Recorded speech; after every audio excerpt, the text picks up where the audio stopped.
Back-to-back dagger threes by LeBron James, the best player in the land. That's good defense, but better offense. Mama, there goes that man.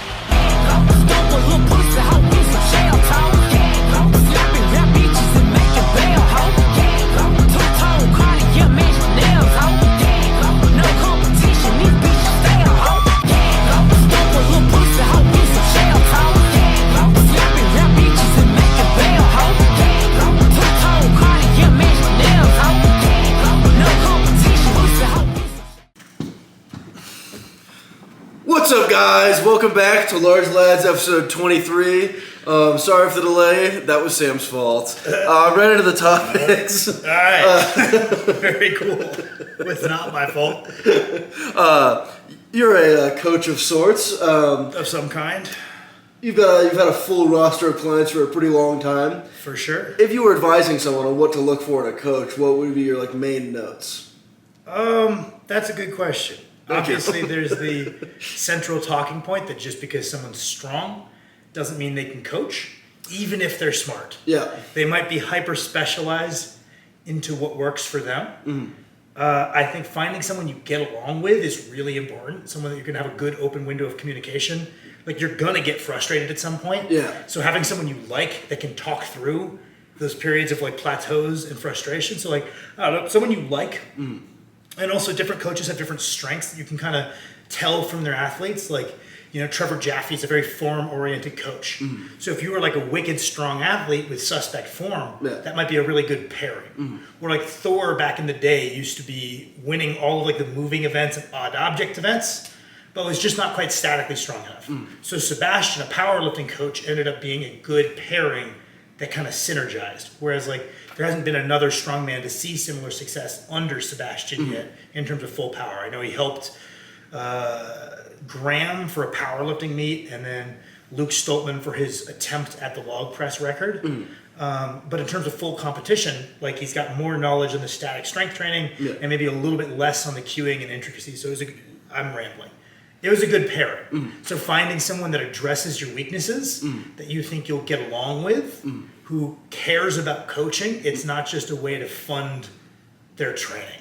Yeah, those are a big three. Some people, I think my bad. Some people, I think that having someone strong be their coach matters because they want someone that's walking the walk and leads from the front. But you're going to have to acknowledge, if you care about that they're dumping a lot of their energy into being that strong. So, that's why I don't hate the fact that there are coaches out there that are not strong themselves. That means they're dedicating more resources to being a coach than an athlete. Yeah. Which maybe the upper end for how good they could be would be higher because that's truly their biggest objective.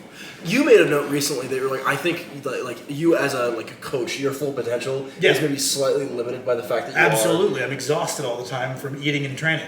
Yeah, then if you were full-time at coaching, not training, who knows if you'd have as many insights, but also I think you would probably have more I'd be a better coach. Yeah. I would be a better coach, right? It's the guys I coach are cool and they understand that. If I've got a peak, they're all very understanding of that because what is lost in terms of just total ability to dedicate energy to the clients is made up for in the value they gain from having someone that's walking the walk, tell them to do stuff versus I'm sure some people wouldn't like to be told, tough shit, eat your meals, I don't care if you puke, if it's some skinny guy who's telling you that. Yeah, he's never done it. Yeah. Exactly. So I think that's a bit of a trade-off that you have to decide for yourself. I think there's, especially in powerlifting, there are some amazing coaches that just don't take their training that seriously. And it's they're just not in the right weight class and they're making no effort to get to the right weight class. Yeah. They train, but it's not a huge energy sink. So they can dedicate even more of their energy to being the best coach possible.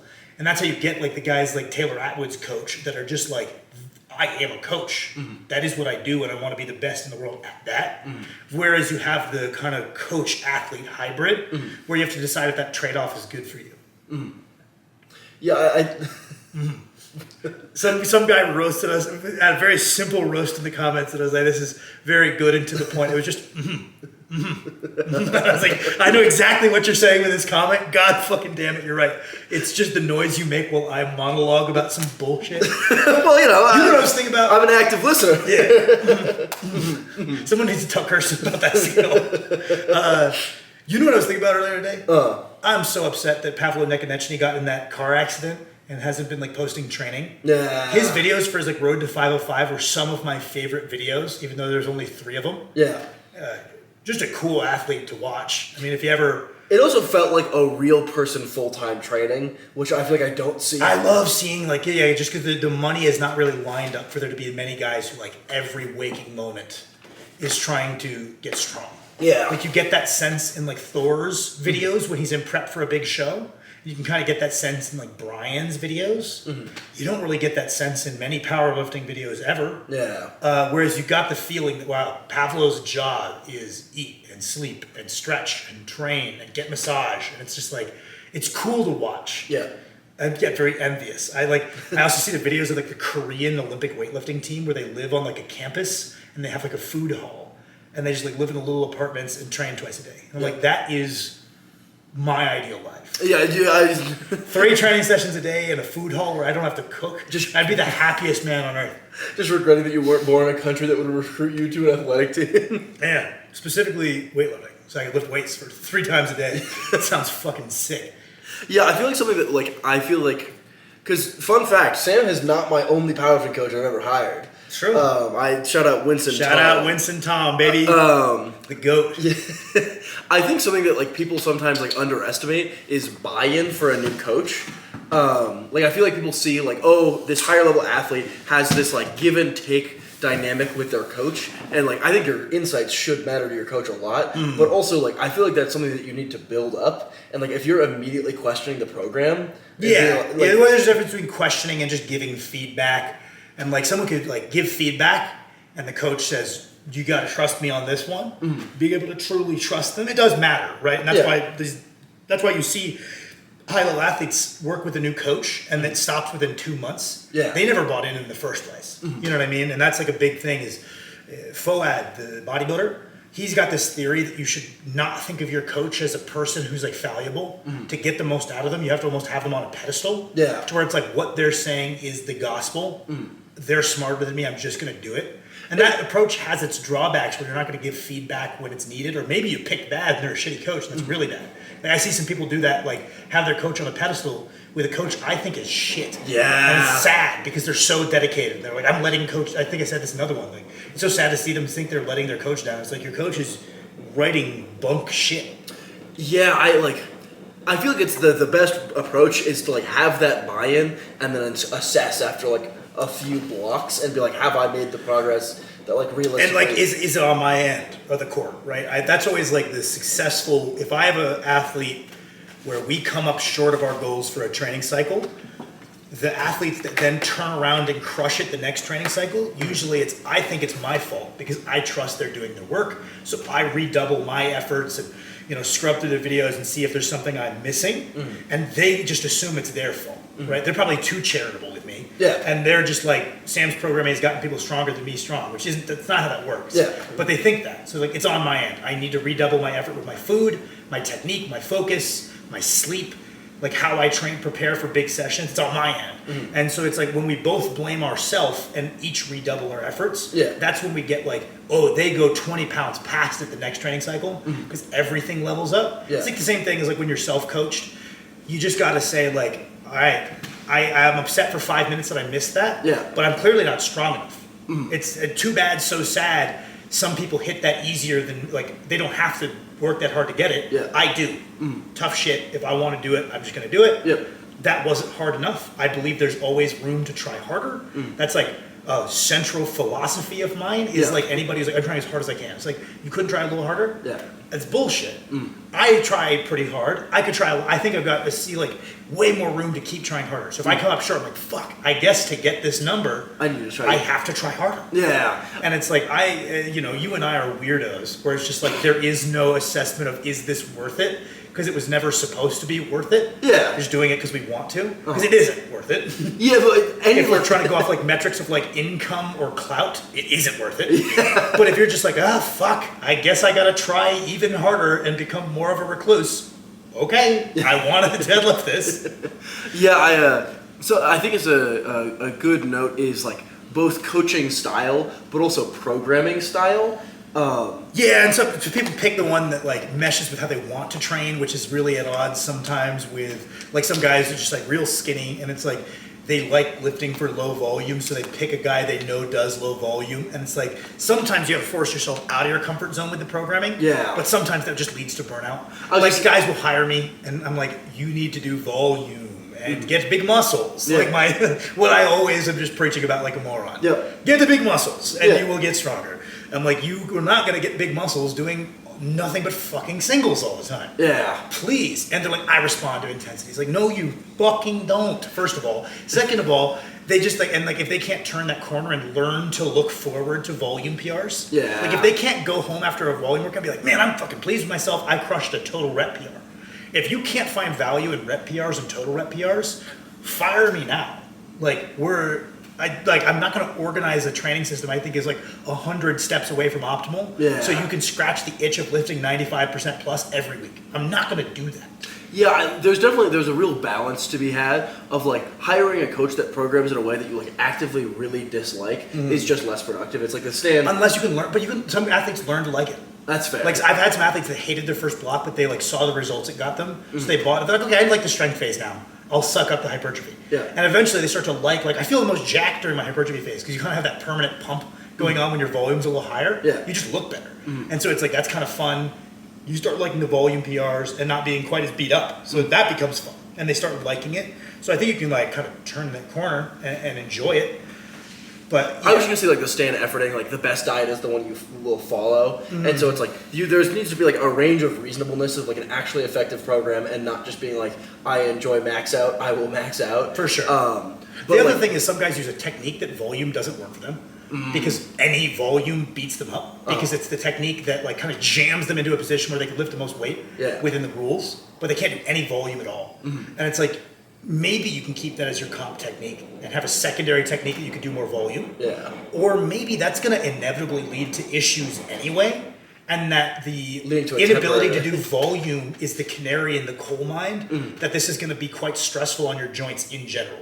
So it's like if your technique just doesn't work for tens without destroying you, maybe you need to adjust your tech. Yeah. Right? But like, I've worked on like, I now have two kind of predominant styles of programming I'm pretty comfortable with that I can select between. A lot of that's for the enjoyment of the athlete. If they start getting real tired of the 8 to 12 week block structure, we can also do a 4-week wave structure that I've gotten progressively more confident in my ability to like know the intricacies of what to look for. Yeah. And having that alternative is quite good. And then also like I will have some athletes do like more, instead of American block periodization, it's true block periodization. Or we might do like, boom, 4-week hypertrophy phase. Maybe another 4-week hypertrophy phase if that's going well and we're not like going anywhere, or maybe strength. And like you kind of select it out month by month. Yeah, Rather than just following like on the rails 60 to 100 progression. Second topic, sports before lifting and how they affect training. You as a coach, is there like a massive impact on how like an athlete behaves? Yeah, it depends, like especially at the level of athletics they got to and what it is. Like track is sick. Track is a wonderful background. I was gonna say like what sports as a background do you see like the best like immediate? Well, so obviously football is kind of cheating because they lift a lot. Or shot put. Like they're preloaded strong and knowing something about lifting. Yeah, well, so does that really I've been doing squats for was, 5 years. Was it the football or the fact that you were squatting? Yeah. You know what I mean? Like that's the thing is like, yeah, guys from a fucking football background are freak powerlifters.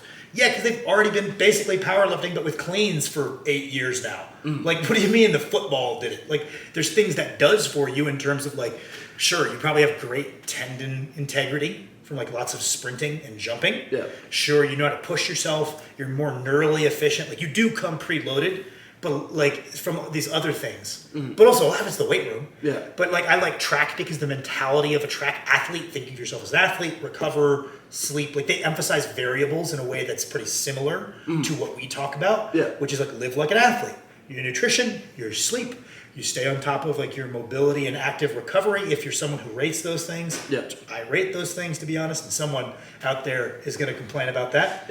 I think stretching matters. And then like technique matters and your intensity matters within all track events. So it's like, you can try harder, but you also need to become more technical at the same time. There's a lot of understandings that come with that. Like Kirsten actually recently started coaching a lady at Prime that comes from like a track background. And it's just like such a cheat code to not have to explain anything about like, here's the difference in your nutrition from when you were doing track versus now. Yeah. But your adherence to that leads to the outcome. Yeah. Sleep stays the same. Yeah. Here's some adjustments to the mobility drills you would do or the warm-up protocols you would use before. Here's what we would use for powerlifting instead. But there's like just swapping. They understand how the things fit together. They're just like, oh, so this is S&C for powerlifting. I understand it's different, but I'll like approach it the same way. Yeah. Oh, this is technique for powerlifting. Yeah. Right. You're like, hey, the squat is the sport practice. Then the stuff after that is like the drills and S&C work you do. It's pretty one-to-one. So like they get a better understanding of what a sport is. Golly, we need to pick questions that you answer more. After that guy was like, I was watching back some of the large lads. It's just me fucking rambling. Oh, rough watch. And then just cutting you off repeatedly. I'm like, oh my God, I look like such a fucking dickhead. But it's my mind just goes blank and I start splurting information. And I'm like, wait, brother. I've got more information for them. Brother, don't cut me off. There's important subcontexts in this. Well, I think that's also just like, I'm still figuring out how to structure it to set up a conversation rather than an interview. I think the discussions. I'm cutting you off again. Sick move. Let's go. I'm going to defend myself against nobody because actually people have been very nice in not pointing that out. Max cuts me off all the time in real life. And he knows it. I'm weirdly more respectful in large lads, but and I should be cognizant of the camera like you are. do you like? What are your notes for people who? This is just another interview question. Part of it is also I just like enjoy picking your brain. I feel like this is like a format for both of us to yeah, but it doesn't talk make about for training. the fucking funny hard. I'm just realizing like, oh, we haven't made a joke yet. Exactly. People are here for our vast sense of humor. Or witty banter. Yeah, I think I might need to start taking just like... I think discussion topics are better than questions. I think having some questions in there because there's some people that are like, I think the answers are interesting. Yeah. I would think the answers are interesting. Yeah. But I think also just like discussion and like a discussion topic and just kind of seeing where it goes is more like back and forth and open-ended. I have and no that idea. leads to more... I wrote topics and then just wrote questions. I'm looking at them and I did just write questions. I was going to ask about like, you know, I personally did not have a strong sporting background. The Jelly Star. Yeah. And I feel like there's often I hear like, oh, people are hyper specializing too early, yada yada, young athletes. I wonder, who are you? It is very funny. What? I was not talking about. I was like, I follow like a bunch of powerlifting coaches, and I was hearing like, oh, young athletes, the greatest mistake that you can make is getting into powerlifting like too early. I don't know if it's getting into powerlifting. Like you can do squat, bench, deadlift. I yeah. think it's more like you train like a high level IPF lifter with a high frequency, high specific. It's more what the training looks like. That's kind of yeah. That's like where if I was you're going. or like you drop playing other sports, right? It's like no, you should be a multi-sport athlete up until a certain point. It just leads to better athletic development as a whole. Like Alec always is talking about like force absorption qualities that come with more dynamic activities, set someone up for long-term success. I wholeheartedly agree, right? I think it just comes down to when you're training. Like it's shitty for a power lifter. Yeah. Like in terms of their powerlifting outcome, like yeah, let alone their prowess as an all-around athlete. If you are doing nothing but like maximum arch bench press and you weigh 150 pounds, suddenly your bench press is less useful as a developmental tool and is just a hyper-specialized competitive technique that isn't as potent for building muscle, which is quite important for you as a 150-pound hypothetical 6-foot-tall man. Yeah, you know, I'm sure it does feel better to cut your ROM a bunch, but like. Suck it up and use a little bit more ROM, put on a little bit more muscle, and then lean into those optimized techniques either later or start with those, but then immediately get into like your Larson pressing after like 2 or 3 work sets of the comp technique. So that's where I see it really go bad, or like people who are like stop playing other sports when they're like 15. Yeah. I'd like to see you play sports all the way through high school, right? If we're taking a more zoomed out view, maybe in college and lift weights in addition to that before we like, I'm just getting too tired from my football practices. I want to be. It's get in the way of my gym. Yeah, that's fine for now, right? Like don't think that's a bad thing. And but it's like you know, it's one of those things where I think a lot of these things don't just come from playing sports. They come from playing sports seriously, which a lot of people don't get. Yeah, like like, just I- showing up and mailing in like soccer practice Yeah. doesn't make you understand how to get better as an athlete. Just like showing up and half-assing powerlifting training doesn't actually make you understand it. It's giving a true wholehearted effort to get better at it and looking for avenues to get better and experimenting and paying attention to the result. It's the same thing. It's like I didn't get that out of soccer. I was decent at soccer, but I was never it was because I was a good athlete. I played defense, so having like tremendous actual ball skill didn't matter. I was very fast, and I had a good understanding of spacing. Like, here's how you orient yourself to push this way. You push into someone's side, you take the ball from them, right? Like, I had the fundamentals down.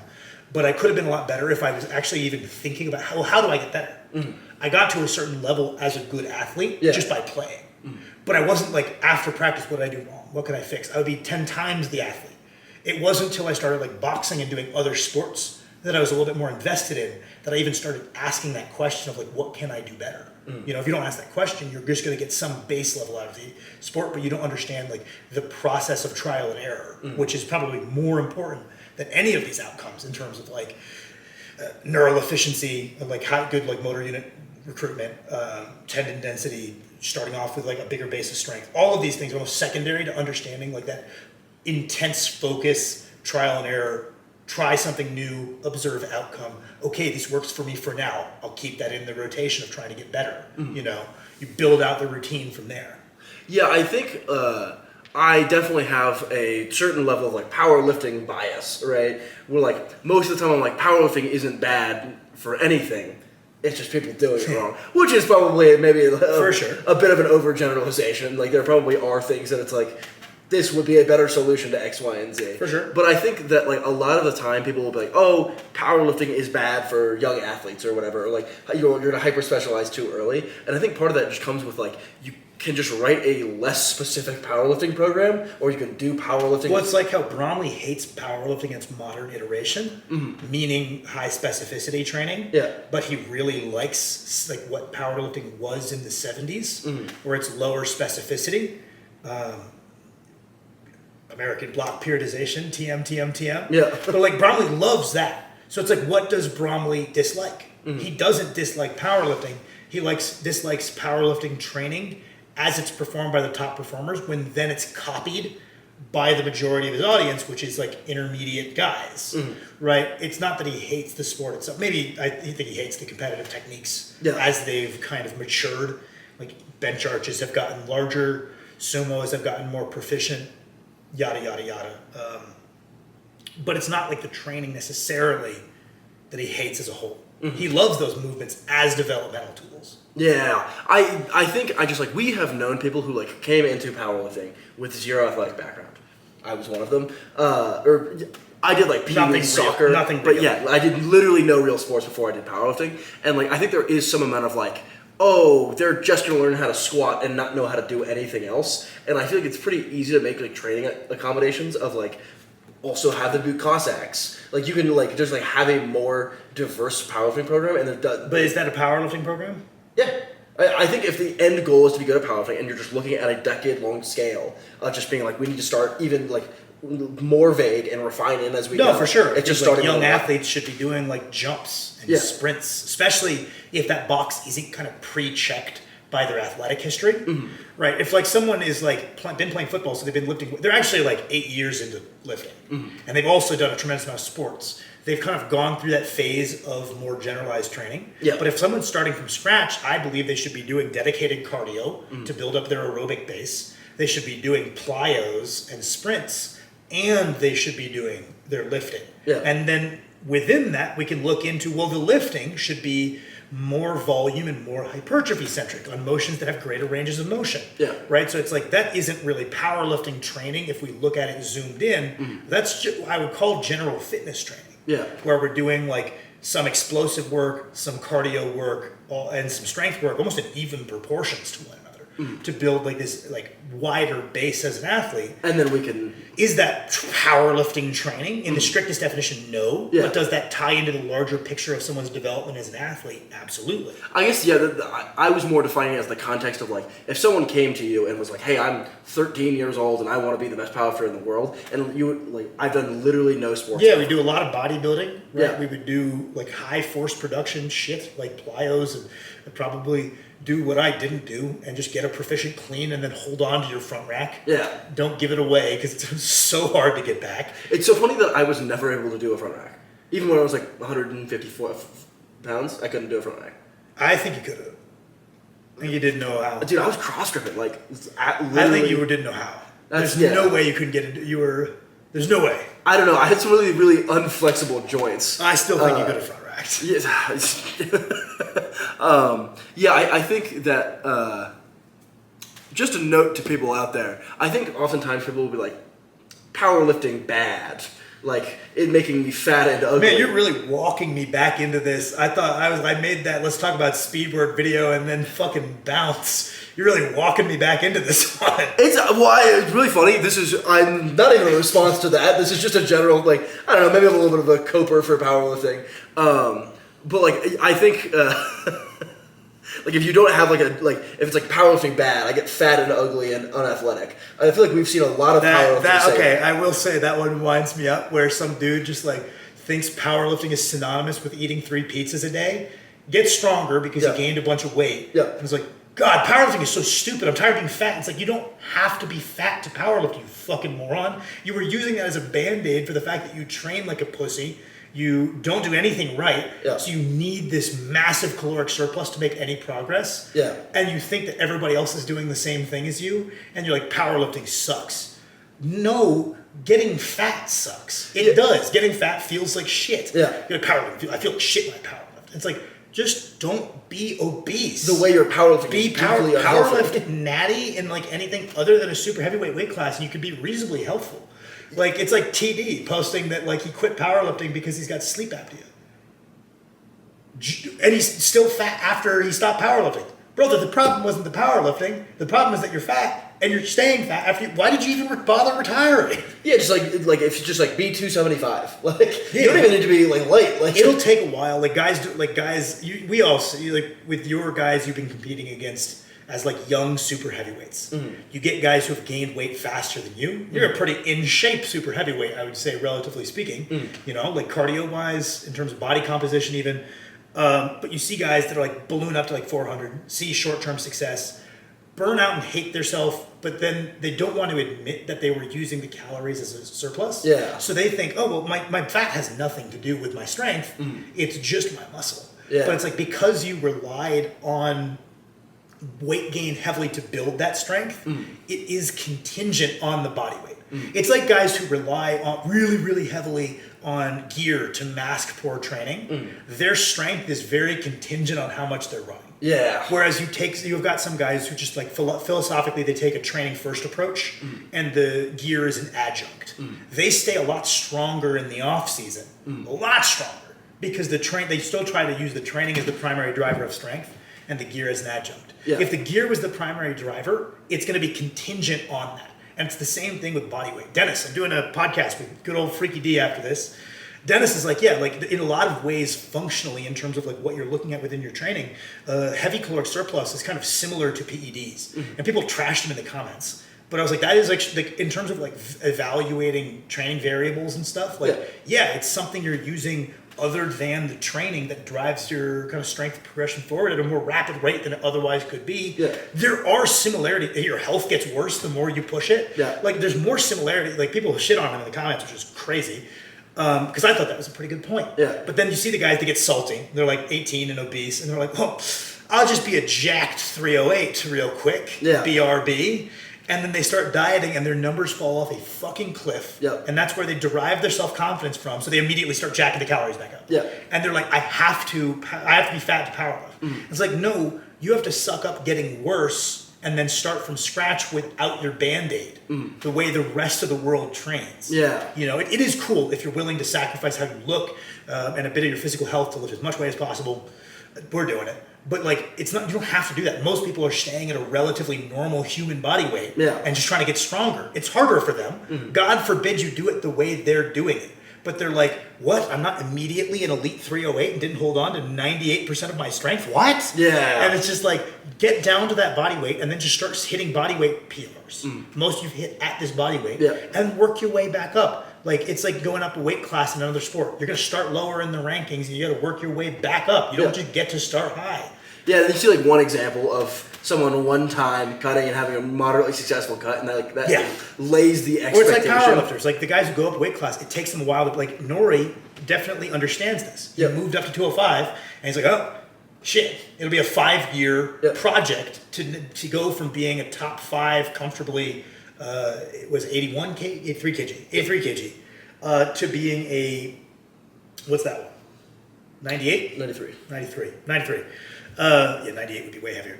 A good 93. I've got my work cut out for me. Yeah. He understands how that works. And maybe my ceiling is actually higher here, which is why I want to explore it. Yeah, because like even like people we know at the gym, like they'll be like, oh, I was really into powerlifting, but like it really beat me up, or like I was getting so bored. And it's, I feel like you could. Well, the boring you can't really necessarily get away from. I think you could just do a more diverse form of training. It's inherently repetitive because you're training for an outcome in just 3 lifts. There is like a level of like repetitiveness to powerlifting training that just some people are so like kind of ADHD brained with their training, and that's what they enjoy. Yeah. Which is awesome. You can get good results with like kind of scattered training. I would argue it's not optimal results, but like heavily scattered training where it's different every time. You can still get jacked, you can still get strong. And some guys just like the idea of like repeating an exercise for 3 weeks in a row makes them want to jump off a cliff. And it's like, this is a terrible sport for you. I've got bad news. Well, don't do this sport. Especially if like just like slightly altering the height of the deadlift isn't enough. Yeah. Like not even conjugate will scratch that itch to the level that you're looking for.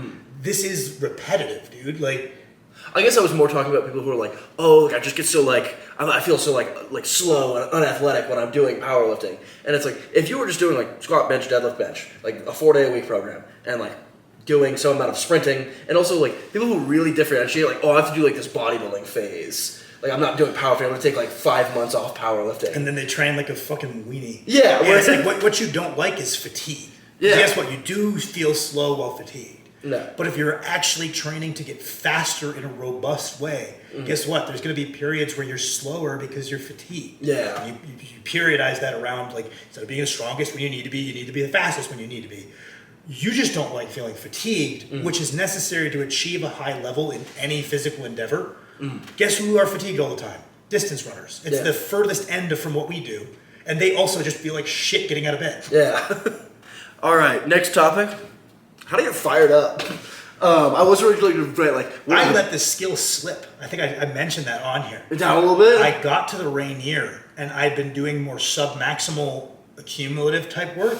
So like the average arousal in training was a lot lower. My skill of getting my adrenaline up was significantly worse, which I thought was interesting because I'd always like been okay at it. Like I've got ability to kind of call up adrenaline on demand. I don't need smelling salts. Yep. And I was like trying to do it at the Rainier. And for the first time in a while, I was like not really succeeding. And it was because I wasn't practicing that skill. Like Misha Kaklaev is like very anti caffeine because he believes you need to master that skill of calling upon adrenaline in training. So that way you have that in your back pocket at competitions. Yeah. Right. I know a lot of like Eastern European lifters are anti-caffeine for like kind of similar reasons. Right. Save if you do benefit from it, save it for comp day. Yeah. And I do think that a lot of the time stimulants are used to mask poor sleep habits, poor hydration habits, both of which it's a terrible idea to mask, right? Or it's used to mask poor ability to control your adrenaline internally, which is a very valuable skill. Yeah, I feel like doing straight sets, I kind of like also felt like I like lost some amount of like the ability to get fired up because I was like, okay, I don't need to get as fired up for any individual set. Exactly. It's more of like a cumulative, like staying at a certain level across, and that's how you get the best results. Yeah, and like I think if that my average intensity was too low, and like I got to the end of the block, and I was like, I'm not like super raw. And there have been times where like I'm probably way too far on the arousal curve. Yeah. Where like I think when I was pulling about 700, it's like I was going 8 every single session because we were doing really a hard top set every single time. So I was like I was going absolutely as bonkers as I could, and I think that like actively hindered me from improving my technique. But I think I've kind of gone a little bit too far in the other way of I've been really focused on trying to improve my technique. Yeah, I definitely think that's a trap you've fallen into on the deadlift. Most of all, as your volume issues aside, I think you were like setting such a high technical threshold that the sets were habitually ending like 2 reps early because you're like, I've deviated from my technique. Yeah. And it's like, okay, we've gone too far in the other direction where you're like, before it was raw, max adrenaline, as many reps as possible by whatever means necessary. And you're like, well, I need to bring down the adrenaline and set a technical cap. The technical cap was probably a little bit too tight. The same thing on your squat, but definitely like several degrees less. Like you were still willing to like grit down a little bit and push into those borderline reps, which are the most valuable. They're most valuable from a hypertrophy perspective if you believe in the effective reps model, but they're also the most valuable technically because you're tired and you're having to resist breakdown, which is not all of technique, but it's a big part of technique. Yeah, I think like there's also like for me especially there's a big difference in perception of difficulty depending on where I am in the like arousal curve, where it's like a rep that like. Oh, dude, yeah. Like if I was just tired and like lame and just like walked up to a bar, a single at 8 feels like you're actually dying. I think it's gonna kill me. Versus a single at 8 at adrenaline is like it feels like nothing. Yeah, but also part of that is like the RPE. This is actually, I want to say Dave Tate. This is a big thing about RPE that he's really hung up on. Is he's like, am I supposed like they need to tell me, am I supposed to work up to an RPE 8 with hype, or without hype? Because that number is different. Yeah, like that's... And he's like, that's something that isn't like, he's like, I think that's a major factor within this modern RPE meta of training that's overlooked, is like, that could be like a 50-pound difference for me. Like a true 8 at 0 hype versus a true 8 at maximum hype. That might slap 50 pounds on the bar. Yeah, and for me doing like straight sets at like a static weight of like do 575 on squats until RPE 8, like I think sometimes I've been like, oh, I did an RPE 8 set, but it's like if I was a little bit more like focused, like I need to go hard for this set within the context of still doing good form, I probably could have done 1 or 2 more reps and still had it be at an RPE 8 if my like especially I find when I'm not putting maximal force into the bar, I'm like kind of coasting through the rep is something I'll sometimes do. Yeah, and that's just a bad habit. Yeah, and I'll just be like, wow, that felt like shit. I think a lot of people would argue that like compensatory acceleration is a central principle of technique. Yeah. So when you're focusing on technique, compensatory, like putting maximal force into a sub-maximal weight and accelerating through the full range, that is a technical mistake that shouldn't be dependent on on hype. But inevitably it does depend on your... Yeah, I think that one's less so like, oh, I was focusing on technique so much that I wasn't trying hard. That's more like, I'm 5 weeks into a block and I just came in without the like intensity and focus for that specific session. And I just was like dilly-dallying around and I wasn't like actively trying to move the bar hard. For sure. And it's like suddenly that rep that would have been RPE 6. Nice little 360 there. Is suddenly RPE 8.5. For sure. I know what you mean. Like, the RPE catches up to you faster when you coast. Yeah. Right, rather than making the early reps easier by outputting maximal force. Obviously, how to get hyped is individual person. Quick notes on how you personally are going to get more hyped. I just imagine someone kicking my dog. Really? Yeah. That's so funny. If I'm having like a brutally hard time like getting my adrenaline up and I really, really need to get the session done, I just I'm walking ode. Yep. Some crackhead back in Tacoma just comes up and kicks him. Yep. I have to kill them. It's funny. I have to end their life, and then the bar is them. We've talked about like going to that dark place and how that can be unproductive. For sure, it is. It can also be pretty effective. I think if you've got nothing else, or it's like maybe that's the way you can get your adrenaline the absolute highest. Yeah. I think that using it regularly in training just burns you out in training in general and leads to poor mental health, which leads to worse variables. Yep. all around, like Sam Sulek actually talked about it recently about how he felt like fucking being on demon mode is a terrible training methodology. If that's how you get your intensity, that's not sustainable. Yeah. And getting really big or really strong is very long term. So the sustainability of your method, Like, maybe I hate myself. yeah, maybe they'll get you through a rough patch, but you need to find a smooth transition to a different reason to push yourself. Like, because I want to. I'm trying to think. Like, people say that like your breath is the gateway to your sympathetic parasympathetic nervous system. Yeah. So like your adrenal, like fight or flight versus rest and digest. And people will say that like slow breathing low into your stomach pushes you towards a parasympathetic state, so a recovery state. And breathing big breaths up into your chest quickly, it puts you into a sympathetic state. So I've actually made a point to do that. Like big chest breaths before a lift, and I can feel my adrenaline rises a little bit. The old, thigh slap. Okay, yeah. I like the thigh slap. It's just enough. Yep. You know, like I don't like back slaps. It's weird. You like get away from me, you fucking weirdo. Yep. People that love giving back slaps, I don't know. It's a little weird to me. Get away from me. I got a brutal back slap at my second powerlifting meet unasked for. Don't slap people if they don't ask for it, by the way. That really I don't think any large lab viewers is doing that, but don't do that. Unless they're like your homie and you know they will like that, don't do that. That's so weird. I hate that. I'm trying to think. It's funny, the Eastern European guys do like some like things where they mash their ears. Yeah, I've always seen like Or the they'll have KK someone videos. else like mash their ears. Yeah. Benny Magnuson and Ronno Heinla cough. I don't know what that's about. I don't know what it's about either, but it works for both of them, and they're two of the best deadlifters to ever live. So I'm not gonna lie, I've been out in the garage, I've tried like Ronno just sounds like he's coughing up a hairball, which is hilarious. I'm trying to think, like, what are the go-tos? I like smelling salts on lifts that I'm very technically dialed on. Like my bench press. I've got my technique so consistent that the more hyped I get, the more I lift, and there's no kind of fall off. Oh shit. Okay. Other lifts, there's definitely a fall off. Yeah. Right? But, you know, I've liked smelling salts in the past. I just never have it because I don't have any money.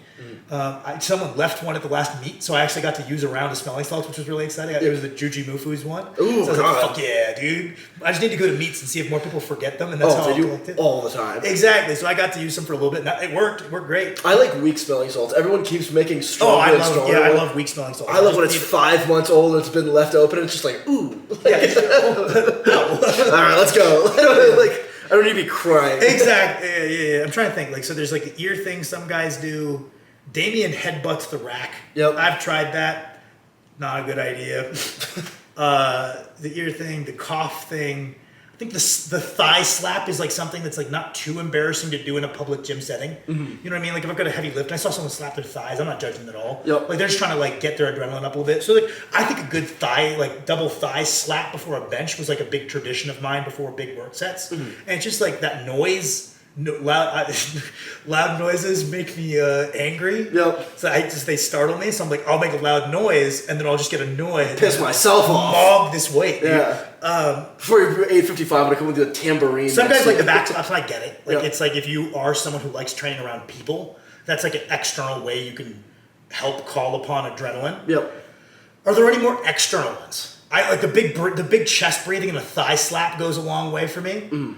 Well, you know, my classic Grunting like an autist, like you and I do, goes a long way. my classic routine is I inhale through my nose really hard and do like karate jumps. I really like the. What about when you just yell, shoo? Oh, that's yeah. It's so funny. I'll be on my computer programming, and I know when you're home training because I'll just hear, shoo! And I'm like, he hasn't started the set. He's definitely standing behind the squat bar right now. Oh, you're goddamn right. Yeah, no, I I don't yell when I'm actually interacting with the weight, but it's like 15 seconds before. I'm like, come on! Like, I thought of running. Start yelling. How do you the Russian one? Everybody says. I'm not gonna try. I'm not gonna embarrass myself. All right. I was about to try, and I was like, never mind. I've run into like a conundrum of like I'll watch like the OG powerlifting motivation videos pre-session, and I'm sure. so fucking fired up. And then I have to go do like cardio It crashes. and warming up. I watch it during the warm-ups. Yeah, I used to watch them in my car, but then I was like, I would like get hyped up and then lose it through my general warm-ups. Yeah, I was like pre-gaming too hard, where I was I would crash and then would have to like really fight to get it back up. It's harder to get it up. It's harder to get it up the second time. Fuck.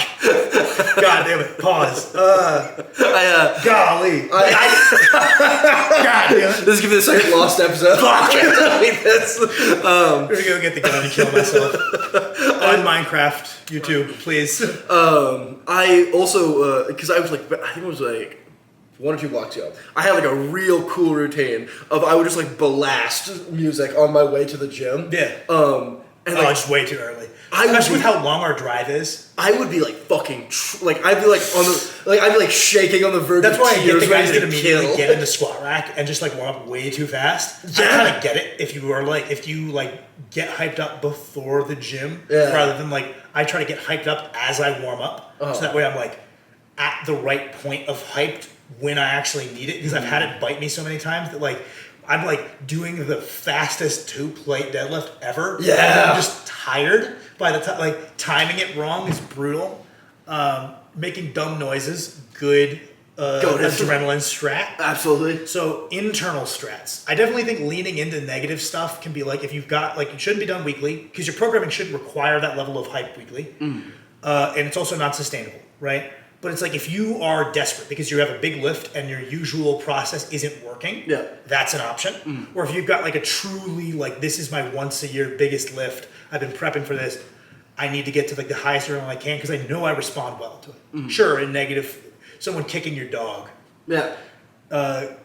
nothing makes me angrier than that. Truly, I would actually just immediately go to jail for It homicide. would be like kicking dog, home intruder. It wouldn't even have to be a very tweens. Oh, no, porch pirates. Oh, porch pirates. Yeah, that's another. Porch pirates or home intruders also just. It's such a That's funny- another one for me. Is I'm just like, imagine if someone broke in right now. It's so funny to think about you like before, like truly like an 880 deadlift, being like, damn, what if someone sold a $15 package from Amazon? If someone took my like Amazon like dental flossers, I'm ending their life, and that's how I'm gonna get my adrenaline up. But yeah, I think like positive hype. Like I think envisioning yourself hitting the lift goes a long way. Or like, but what if I get it? Yep. Is a better mindset of I'm a fucking loser if I miss. Yeah. I don't think that works. I really don't. I tried that on my squat. Uh-huh. I'm like, you're shit at squat. Get this so you're not shit anymore, you fucking retard. And that didn't work, surprisingly.